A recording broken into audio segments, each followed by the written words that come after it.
Hello, I'm Pastor Hilly. Thank you for joining us for Faith Lutheran Church's Adult Forum series. We're calling this episode Breweries and Churches. But before we get to our special guest this week, a brief reminder that during this time of social distancing, there is wonderful ministry coming out of the community that we call Faith Lutheran Church, right here in Whitehall, Ohio. Ministry that includes this very podcast. If you would like to support the ministry of faith financially, please find the link labeled Giving in the description below. And now, on to our episode. Joining me as our special guest this week is Zane Lallie, who is actually physically here in my office. Zane is brewer extraordinaire at Tones Brewing, right here, again, in Whitehall, Ohio. Zane, first of all, thanks for being part of this. Yeah, thanks for having me on, man. Absolutely. Appreciate it. Yeah, and how is a socially distant world treating you and your family and the guys at Two Tones? It's been weird, like it has been for everybody, for sure. Early on, definitely very scary, but we've adapted, and I feel safe being where I am. So, And that's key. yeah, right. Absolutely. For everybody on every level, it's security. Yeah. And feeling safe is the key. And I know that in March, when this whole thing happened, and everybody was kind of caught in the ambiguous reality of not knowing what was happening. One of the things that you guys did at Two Tones, right down the road on Broad Street, was you opened up a exterior patio space. Yeah. So that people could socially distant, be responsible, be safe, and also still come together and make those connections in a time that was so distant. Absolutely. We got word that we could open up an outdoor space with temporary permits, and the city was allowing people to sit outside. So within 6 hours, we built a patio and got our permits and did what we had to do. Nice. Yeah, I feel like we have to really start this podcast off telling the story of Taco Pump. Absolutely. That is a beer that you guys brew that started from a conversation you and I had. Yeah. We were standing there talking. I think the conversation was first how we pick the names for the beers that we brew. Yeah. And then that kind of developed into this conversation about how do we support the community we live in, which is something you and I both believe passionate in. about, absolutely. Yeah, very passionate about.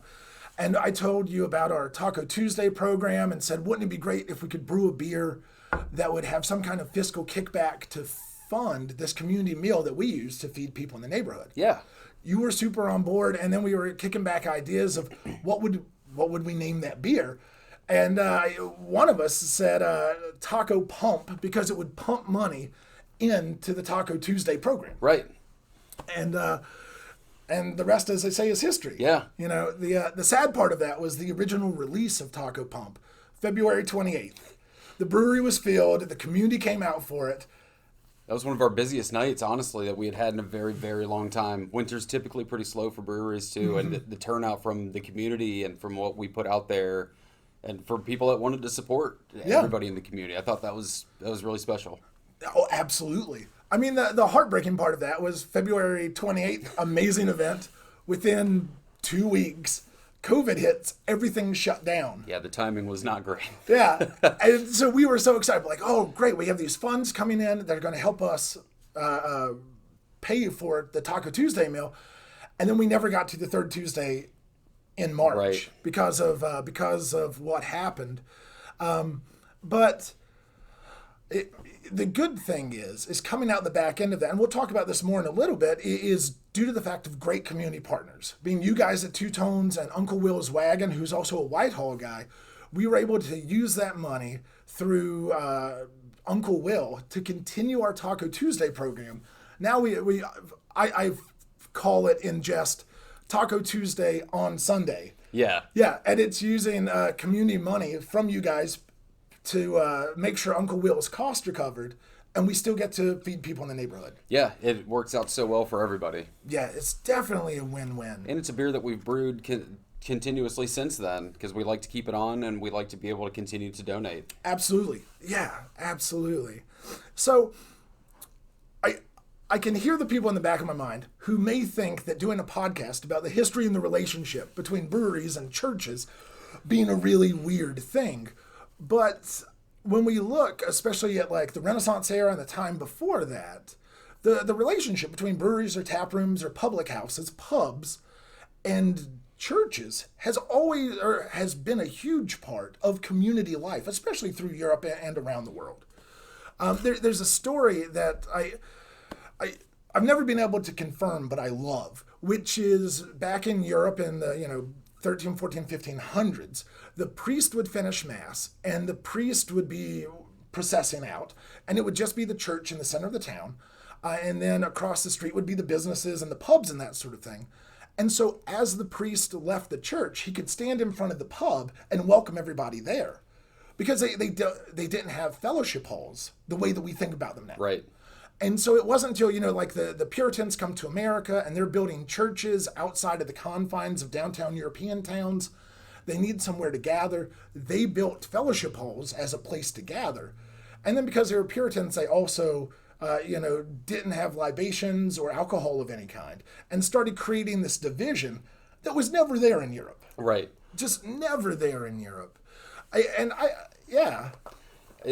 would say that historically, I think that would make sense, especially then public halls and pubs were not only the centers for everyone to congregate and meet and talk philosophy and religion, but they were also the places where politicians met. It's where everybody met. Yeah. So historically that would make sense. And anecdotally, being raised in an Italian Catholic family, something that we would experience, especially every year on we have different feast days for saints. So my father's family is the patron saint of their hometown, Santa Felice. Every year they do the festival of Santa Felice, where you'd start and you'd have the mass, and then they would carry the statue through the street. Yep. The priest would be the first one out of the church and be waiting at the public hall, greeting everybody as they walked in before they were handed wine and food, and everybody feasted together. So absolutely, coming from a very old European style, that makes sense. And from an American perspective, puritanical views, they did want to separate a little bit from the liberalization of the churches in Europe, and that's why we have that taboo or that separation of alcohol and religion now. Yeah, and as I always like to point out to my certain friends, biblically, Jesus' first miracle, water into wine. Right. Like, that's it. Like, that is where it starts. Absolutely. It's transferring one to another. So, since you guys opened at the current location, which is at 4539 East Broad Street, how would you guys describe your presence and connectedness with the Whitehall community? So we've done a lot as far as the local Whitehall community in general. Early on, even before we moved to Whitehall, we've actually had a lot of support from City Hall, different people of different positions coming to the tap room, being regulars, supporting us since the beginning. We've also done a couple events with the local police department. We've done some retirement parties, and we've done a charity for Get Behind the Badge, which helped raise money for officers wounded on duty and things like that. But for me personally, I would say it's cool to actually get to know the locals on a personal level. The people, just the regular people that live in the neighborhood that come and drink our beer and share their ideas. And I think that's the most connected thing that we could do, that we are doing. I mean, because Whitehall physically isn't that big of an area. Right. And the community within the streets of Whitehall is a really tight community. Absolutely. On last week's podcast, I interviewed a good buddy of mine, the Reverend Eric Woolridge, out in the Seattle metro area. And we were talking about the wildfires and how those communities are helping one another in the wake of that catastrophe. And one of the questions I asked him was, what can we do to continue to support you? And his answer really caught me off guard, but it makes a lot of sense. He goes, the best way you can prepare for the next catastrophe, and there will always be the next catastrophe, sadly. Yeah. He goes, the best thing you can do is build a sense of community and awareness and connectivity in your neighborhood, in your community, because that way when catastrophes happen, there's a sense of identity, there's a sense of camaraderie, and there's that willingness and want to help one another and support one another. Right. And I think that, from my experience working with you guys as wonderful community partners, we've already mentioned Uncle Will's Wagon. Again, another great community partner. I'm reminded when we think back to here in Whitehall, There was the big flood in March. Yep. And then there was the big flood in May. Yeah. And we have this huge basement. Those were devastating too. Oh man, that was devastating for everybody in the neighborhood. And it was after the May flood. I sent out a text to you and a bunch of guys from Two Tones, and when we did our big cleanup, we probably had 15 people, and it wasn't just like you and the Two Tones titularly. It was regulars and business owners who I had met who hang out there, and we filled up 2 dumpsters in 2 hours. Giant dumpsters. Yeah. It's insane. Yeah, and I have this great photo from that day that I love, because you look at it and like you're in that picture. Yep. And like our friend Ryan from RL Woodworking. Yeah. He came out, just so many people who were, as soon as I sent out the text, the response was, anything I can do for you, when do you need me there? Yep. And that's really the core to building this kind of community reality. Right. And I love that. I love that the people that came that day were people that, like you said, they were either people involved with Two Tones or just regulars that hung out there all the time that live in Whitehall and heard somebody in Whitehall needed help. So that's what they did. They got together, they got it done. It was direct action, and it was pretty cool. And when Ryan needed help moving his stuff, it was a different, some of the same, some different, but it was all the same idea. Hey, I got to move all this woodworking stuff across town. 15 guys show up and it's done in an hour. Yeah. And the other part of that too is, like, and I think Ryan's a great example of this, right? Ryan, RL Woodworking, great guy, amazing quality. He made the bar at Two Tones. It's beautiful. He also, it is gorgeous. It's great. He also, he made a Paschal candle stand here at the church. Right. And so it's just kind of one of those things that, like, you get to know the people in the neighborhood. And now whenever people go, hey, I need a bookshelf built, or I need something like this, the first thing I think about is like, oh, I got a buddy who does that. Right. Right. It's like, and it's just taking care of one another. So can you speak a little more to other community partners that you guys have at Two Tones? I mean, you do a lot of community events like Taco Pump and the Get Behind the Badge and other drives for donations. But so who are some of the other community partners that you guys have? So the most current one is actually the Bexley Brew Fest. Mm-hmm. This, I think, would have been the second year for it. Yep. So last year it was an outdoor festival. They had live music. They had breweries, tents, pouring beers. It was a really cool event. Unfortunately, this year, because of social distancing, things had to change. Mm-hmm. So it's a virtual festival this year where people bought tickets and local breweries put together 4-packs. So we brewed a special beer for Tim and the Bexley Brew Fest.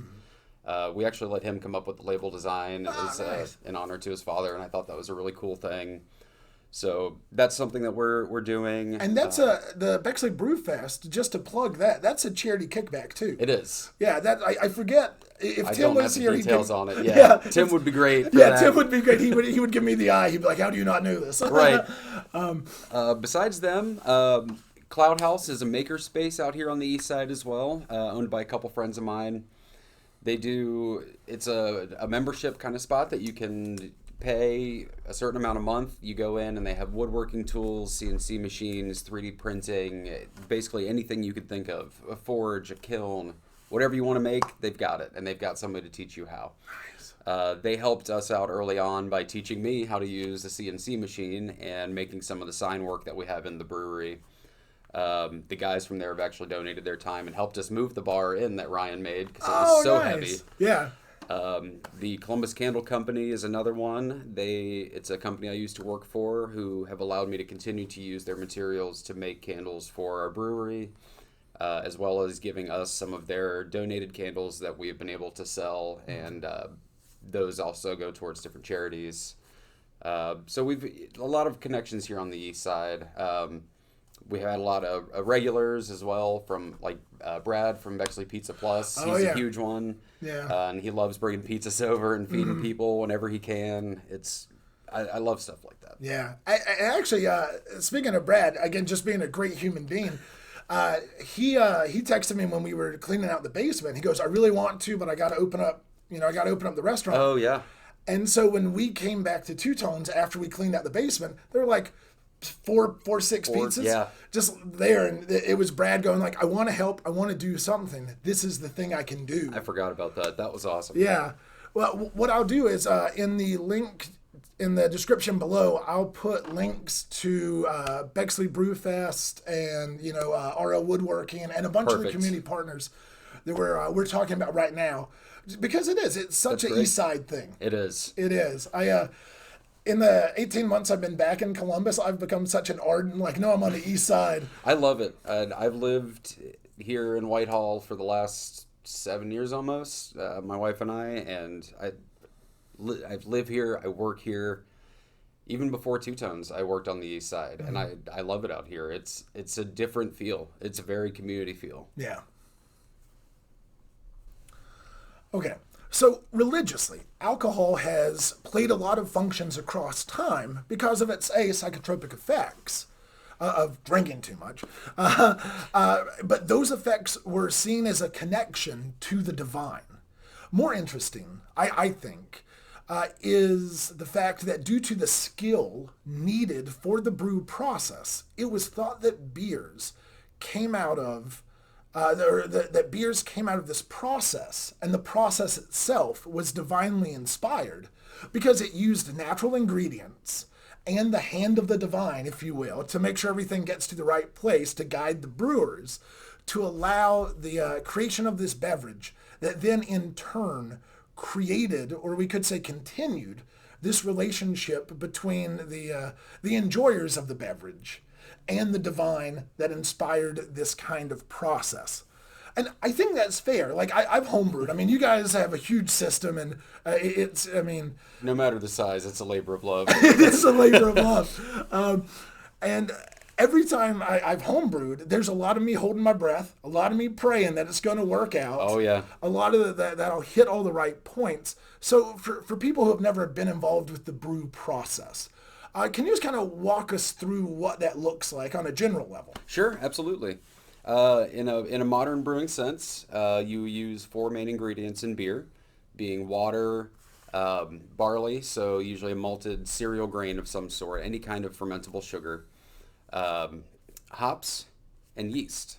So to start off, you're going to fill a pot full of water, and you're going to dump those cereal grains in there. You're essentially creating a more watery oatmeal.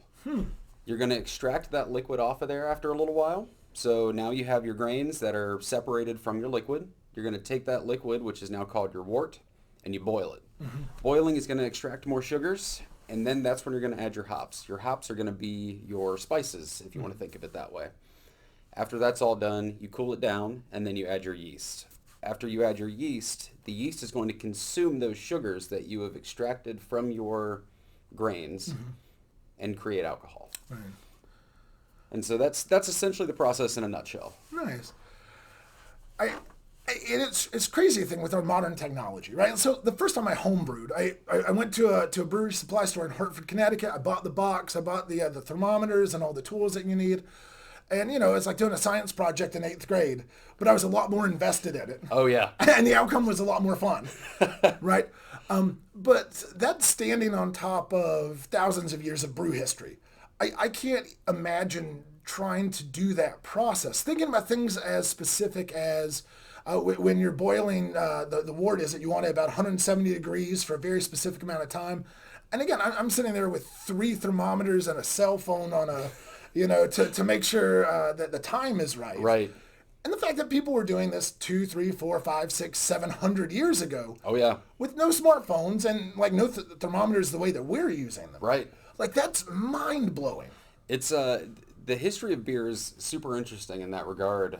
So the brew process now looks very different than it did then. So looking at as far back as we can go with beer history, you're looking at ancient Egyptians, 13,000 years ago, 14,000 years ago. And they kind of discovered it by leaving their grains out, and heavy rains filled the barrel with water, and now they steeped. Somebody decided to drink it one day and felt those psychotropic effects, and we're like, wow, I feel divine. I feel something outside of what I usually experience. And from there, it became a sacred drink. It became something that had a hand in the divine. It was otherworldly. Right, because, I mean, it's who would have ever thought that if you leave grain in a barrel and it seeps, that like this is going to come out, right? It's this divine, almost like shamanistic Right. present or process. They had no concept of what yeast even was then. So Right. bread rising was a miracle. Mm-hmm. Beer was a miracle. Wine was a miracle because this wasn't what it used to be, and I don't know how it happened, but I know it happened. Right, right. And it kind of makes you wonder that first guy or girl who drank that liquid, like, what was the impetus for that, right? I think it was a dare. It probably was. I like to imagine, with 13,000 years ago, people hanging out in Egypt would be like, hey, I bet you $20 you won't drink that. And if that's the case, like, who would be the hero of that story? That's true. The guy who made the bet or the guy who drank whatever the beverage is. I think they're both heroes at this point. But I don't know. There's so many things in life that are like that. Like I'm a big coffee guy. Right. Somebody had to have the idea of like, let's take this bean, let's ground it up, let's run water through it, and then drink it. Right, and then stay up for 2 days. Right. Or how many other things did he or she grind up, run water through, and drink? Right. What were the other experiments before that? I'm not sure I want to know. Yeah. How many evenings were just him being like violently ill all over the place, and yet the guy kept going, right? Hey, that's persistence. It's like the 409 story, right? Right. If you would have stopped at 408, the guy would have never made the cleaner. Yep. But he just kept Before going. 409, that was the one. Man.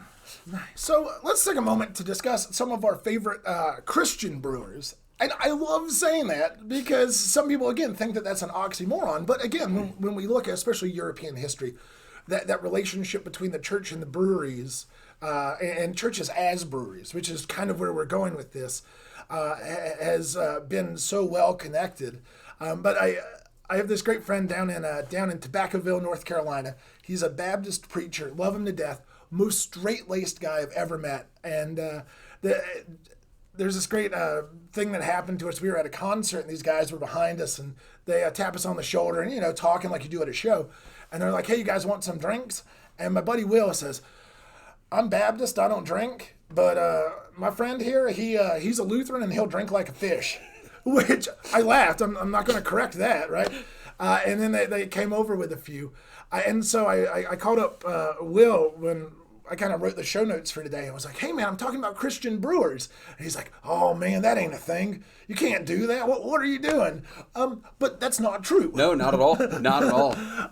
And so some of our favorite Christian brewers are the Trappists, who began brewing in the 1600s, 1500s, somewhere in that ballpark, and developed their own style of beer in that time period. Can you? I know Trappist beer is a love of yours. Absolutely.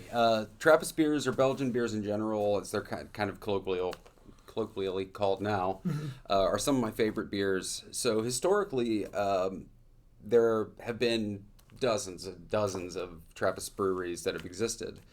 There are currently only 14. Okay. They have to meet certain criteria to be considered a Trappist brewery, and the majority of those are in Belgium, hence why Belgian beers are kind of synonymous. Okay. There's actually one in the United States still. I think that one's in Massachusetts. I think you're right. Yeah. But historically, the Catholic Trappist order was founded in France in 1500s, 1600s, and basically they were kind of going back to the pubs and that public house feel. These churches would be breweries to actually help feed the community because it was liquid bread. It was, and it was a way to keep water purified too. Yeah. With undrinkable water in some locations, beer was a way to purify. That eventually shifted because people weren't really needing beer as a means of survival anymore. Food became more plentiful as time went on. So as that happened, they have now kind of become something that funds different charities, or they will brew to fund renovations to these churches that are hundreds of years old. The beers themselves are generally very decadent. They're very sweet. In some ways, they have a lot of what are called like banana esters, which are kind of a back-end flavor profile. Very unique. Not everybody's favorite, but highly sought after. Very expensive.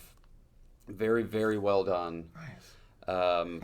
one of my favorite things is one of our regulars who's followed me from the last brewery I was at buys these beers from an Italian Trappist brewery. Nice. And they send him a box every couple months or so, and he's been sharing those with me, and those are going towards rebuilding that monastery that was devastated by a earthquake. Okay. But those are some of my absolute favorite beers. Bieta Nursia are what they're called. Nice. But they're wonderful. So for people who may not have the beer palate that you and I have, can you give me kind of a textual comparison between a standard Trappist beer and, let's say, an American lager? Like, Sure. If you have Bud Light here and a Trappist beer, what am I going to notice in visual aesthetics and flavor aesthetics? So we'll just go with, like, let's say a basic Abbey Ale for your Belgian, because it's Belgians and Trappist ales. There's really 4 of them. There's a single, a double, a triple, and a quad, and it goes light, dark, light, dark. Okay. So if you're going to go with just a general Abbey Ale, they're usually kind of a golden color. They're not really see-through like a Bud Light would be. Bud Light would be like a straw, kind of lemonade almost looking color, versus a Belgian Ale that's going to be darker. What you're going to smell is more fruity, more sugary caramel smells versus that kind of cat urine smell that you can kind of get from American lagers. Yeah. But that being said, they do vary widely in their tastes. Belgian quads can taste like plums and tobacco. They have very rich flavors versus a triple, which may taste more like lemon, things like that. Nice. And when we think about that history of the Trappist, to this day, using their beers as fundraisers for community events or rebuilding monasteries, I mean, even though Taco Pump is not a Trappist beer by any measurable effect, right? It's, again, really cool that right here in Whitehall, we're seeing this history of the relationship between breweries and churches. Absolutely. That's something you really don't see much. You do still see, I believe, at least every local brewery has community partners. They do things within their community, and I think that's awesome. But I don't see a lot partnering with churches and doing things to help benefit, like churches in general. Right. And so thinking about your comment, which is completely accurate, that, beer, especially when the Trappists were using that as a way to feed the community, is liquid bread, right? And then to go back to our Egyptian friends who leave their grains out, it rains, it's Egypt, so it's hot, so it seeps and whatnot. My brother once told me about this article that he read that hypothesized which came first, beer or bread. And the argument was that if you mess up one, you end up with the other one. That is absolutely true. If you want to go historically about it, they honestly both came about at the same time, but for totally different reasons. So going back 10,000 BC, people were making dough. They figured out if you crushed all your grains up and you created a pasty dough and you let it sit, it would rise. And so that was the miracle. And then you have the barrels that were left out with the grains that turned to something magical. They figured it out right around the same time. So really, one does lead to another, which is kind of cool. In the 1600s, they discovered yeast, what yeast in general is, and yeast is everywhere. Yeast covers everything. Hence why you leave dough out, it will rise naturally from natural yeast around it.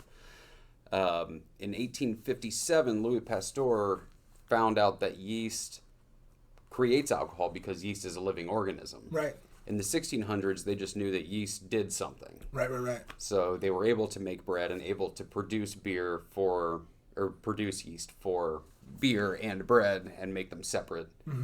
But when they figured out that you could take yeast and manipulate it and change it, that's kind of what changed everything. Yeah. It kind of makes you wonder why, like, the American Ad Council, if they really want to do like a, hey, kids under 21, drinking is bad, why don't they build a whole campaign around you're drinking yeast excrement? Right? Because that's one of my favorite things. So my wife she knows a lot more about beer than I ever will, honestly. She actually teaches beer classes and things. Nice. when she was teaching her employees the basics of beer, she had a really wonderful illustration of the final process, and it had a yeast cell with a little cloud coming out of it, because it was basically you're eating or drinking yeast farts. And I always like that as a little fun joke. Which that would be a great name for a beer in and of itself. Right. Yeast farts. Because that's essentially what it is. And when you think of it that way, it's pretty gross. Yeah. Oh, man. So I learned recently, and I got to double check my notes just to make sure I get the story right. But I learned recently that in the 16th century, the Catholic Church held a crucial monopoly over gruit, which was a mixture of herbs and botanicals like sweet gale, mugwort, yarrow, ground ivy, heather, rosemary, juniper berries, ginger, cinnamon, all these sorts of things. And they were the ingredients used to flavor and preserve beer. And as was the case, most everything that the Catholic Church controlled, they taxed, which furthered the coffers there, which makes sense. But not only did it further deepen their coffers, but it also really cheesed off Martin Luther, especially in the 16th century, right?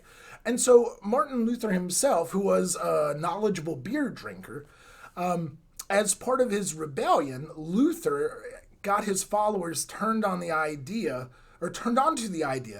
that the lowly hop, which was seen as a weed, could be an alternative for their brewing needs. And so, like, hops back then were seen, like I said, as an invasive weed that kind of grew in that part of Germany and that sort of thing. But they were plentiful and not taxed by the Catholic Church, right? And as they were also quick to provide themselves beer, this furthered the rebellion, because it was one more way to stick it to the man. Yeah. You know? And so the idea was that if you were a Protestant brewer, and you want to thumb your nose up at the church, or at the Catholic Church, instead of getting gruit, you would brew with hops. Can you in any way, like, validate this? Have you read anything that kind of, like, puts you in the same path here? So that's what I think is kind of cool, is hearing that, learning the same story but from a different side of things. So I had never explored that history from a church perspective, but everything I have read, that's correct, but change Catholic Church to local authorities, just based on the wording and the literature that I've read. But historically, that would make sense, because going back to what we talked about earlier, local authorities generally was the church, because the church was the state, which was everything was held in the same spot, everyone congregated together. So I think that's pretty cool. And you're absolutely right. Hops were cheaper and in most cases free because of price gouging, again, by local authorities, which again historically was the Catholic Church. Yeah, especially in Europe in the 15 and 1600s. Right. And something that I think also is interesting with that is going on to like the 1600s, when Britain and the UK kind of started making their beers and things. They made a distinction between ale and beer because their ales were British, which were generally like kind of botanical and more like less hopped. Right. So using different things, the mugwort and things like that. Right. Versus what they called beer, which was Dutch or German or anything like that, because it was heavily hopped. And even when we talk about things being heavily hopped, right? So the history of the name of the IPA, which has been the American fad for years now, right? Everybody's looking for those IPAs. Indian Pale Ale. It goes back to that hopping process, right? Absolutely. The story I heard was they would, over-hop everything because it had to be in the barrel to make it to India, or Correct. Across India is... To India. To India.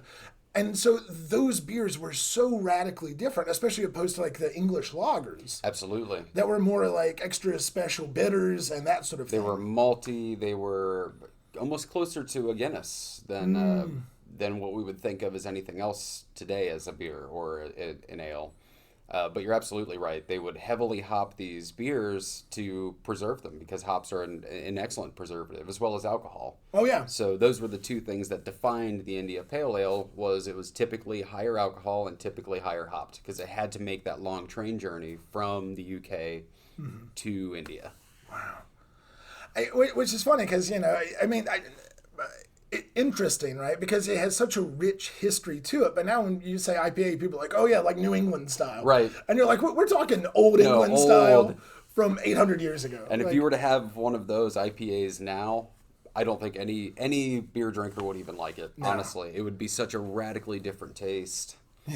It'd be like drinking varnish. Basically, yeah. I mean, that's it. Yeah, especially with the flavor palette and the hops palette that we're used to having with our modern beers. And now with our modern beers, we have control over every part of the process. We have 1,000 different hops and malts to choose from, and 100 different yeasts. I mean, we can manipulate so many things.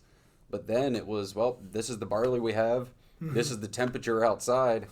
Here's what we got. Let's go for it. Yeah. Sour beers. I mean, essentially, they were all in one form or another sour because they were open fermented. Oh, that's right. They weren't pitching, SO5 yeast that we use or SO4 or whatever. They would brew the beer, you put it outside in a barrel, and you'd let it sit. And again, that kind of goes back to that the hand of the divine, right? Historically seen in the brewing process, right? You created something. They would do their prayers. They would do whatever, depending on the culture and where it was, different rituals, and they would let it sit. And in 3 weeks, it was something new. Yeah, yeah. And there's just so many different stories through the reality of brew history that is the church directly impacting either brew styles or brew names or how all this works. And this absolutely. You and I have talked about this a lot in the last couple months, the whole the similarities or the reality between an Oktoberfest and a Munich? Marzen. Oktoberfest and a Marzen. And the story that I heard was it was a higher ABV beer, so higher alcohol, and they would brew it and get everything ready in March, and they would keg it, and they would stick it in the basement of the church. Yep. And it would ferment from March until October. And in Munich, they'd whip them all out, and they called it Oktoberfest because that was the day they tapped the keg, and they had a huge party. Yep. And then all the other parts of Germany, they were doing and all the other parts of Germany, they were doing the same thing. They were brewing high alcohol beer because it takes longer to brew with the higher ABV. Right. They were sticking them in the basement, and then they were cracking the kegs in October. But because the beer was brewed in March, they were called Marzens. And it was just like, okay, everywhere in the country is going to call it the March beer because that's when it's brewed. And then here in Munich, we're going to call it Oktoberfest. Because that's when we celebrate the drinking of the Marzen. Yeah. Which again, this is just hand in hand tied into the church history. Like they have a huge basement; it's cool in the basement, right? And if you have catacombs down there, none of the dead folks are bothering it. Exactly. Right? I mean, there's not much they can do. So yeah, it's when you're connecting your freezer for those we have loved and lost, and your beer cooler. Yeah, that's just a really good use of space. I think so. It's a great use of space. So here's another random question: when celebrating the sacrament of Holy Communion here in worship, there are two traditional ways that happens. One, you come up and you receive the wafer or the bread, and you eat it, and then you're given the chalice, and then you drink the wine. The other method is the ancient method of intinction, which you're given the wafer or the bread, you dip it into the chalice, and then you eat it. So you're still receiving it in both ways. Wine, like beer, obviously an alcohol, which means because alcohol is a natural disinfectant, I shouldn't say which means, this is my question. I've always made the argument that if you have a wafer or piece of bread and I hand it to you as a person, from the moment you receive it to the moment you dip it into the wine, assuming that you're using, like a good, like a port or something like that, it's going to be cleaner when you pull it out of the wine than it was when I handed it to you. In a very technical sense, yes, that is true. You heard it here first.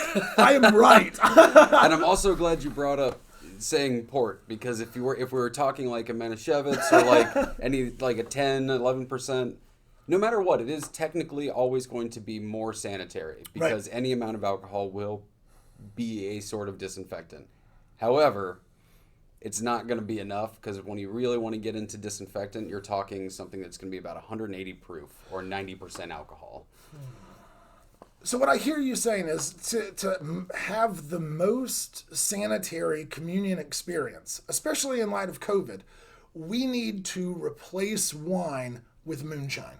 That's my professional opinion. Yes, that would be great. It would that would actually be more sanitary. It would taste terrible. It would taste terrible, and it would get us one step closer to that divine connection. Exactly. Now you're going full circle. It is. I like that. Yeah. We plus. I mean, it's always good to remind people that, like, for us at Faith, being a Lutheran church coming from that rich Lutheran tradition, the majority of hymns that Martin Luther wrote were all based off of old bar tunes. Right. Because everybody already knew the songs. Yeah, if you know the tune, just new words. Swap out the words. And I don't know, it would be a lot more fun to sing the third hymn on Sunday morning after everybody, had bread and a shot of moonshine. I mean... Hey, that's a good Sunday. It's a good... I make these jokes in the back of my mind. I'm like, all right, am I getting fired for this? As long as I'm not part of it. Exactly. Right. Yeah. Oh, man. But yeah. So, man, thank you just so much for this conversation and just giving us this background between Trappist brewing and kind of touching to show this really, really, really rich history between the two. Absolutely. And I like being a part of continuing that tradition. It's like I said, it's something you don't see a lot. Right. You do see breweries doing community outreach in different ways, but being able to partner with you guys here in Whitehall in the community, and then in turn partnering with Uncle Will, who is a part of our community at Two Tones and part of the Faith Lutheran community here, I think it's awesome. It's a long-standing tradition. I love to be a part of it. Absolutely. I hear this all the time, because if I'm ever at Two Tones and Taco Pump's on, either like yourself or Tony or Anthony will be like, oh, you should ask Pastor Hilly. He's sitting right there telling the story. And I've been there when you've been given the pitch to people, and I often get the question, they're like, well, why are you doing this? Right? Because it feels so foreign to people. It does. Or it feels like these are two really different worlds that shouldn't be connected at all. But to understand that, like, no, I say this about ministry all the time, where people go, man, you're really creative and you're doing these new things. I'm like, I'm kind of basing everything I do on models from 50 to 300 years ago. Right. If it's not broke, don't fix it. Right. Continuing tradition. Exactly. It's great. Yeah. So again, man, thank you so much. We really appreciate it. Absolutely.